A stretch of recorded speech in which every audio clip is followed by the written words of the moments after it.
বলবে যাও জিব্রাইল আমার হাবিবের কাছে এই পানি টুকু নিয়ে দিয়ে আসো। নবী আলাইহিস সালাতু ওয়াস সালাম যখন ওই পানি জাহান্নামের গায়ে ছিটা মারবে, জাহান্নাম পিছনে সরিয়া যাবে। আল্লাহর হাবিব বলবেন মাওলা রে, যে জাহান্নামকে লক্ষ লক্ষ ফেরেশতারা ধরিয়া রাখতে পারে না, ই আবার কোন কুদরতি পানি, কোন আশ্চর্য পানি, যেই পানি মারার সাথে সাথে জাহান্নাম পিছনে সরিয়া গেল।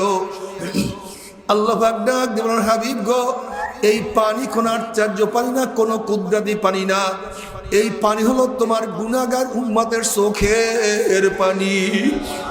ও আমার যুবক বাবারা, ও আমার মুরব্বী বাবারা, ও আমার পর্দার মা বোনেরা, আজকে পরীক্ষায় ফেল করলে চোখের মধ্যে পানি আসে, আজকে দুনিয়ার লস খেলে চোখের মধ্যে পানি আসে, আজকে দুনিয়ার মামলায় পড়লে চোখের মধ্যে পানি আসে। আর আখিরাতের 5টা মামলা যে পড়িয়া গেলাম, ওই মৌয়াতের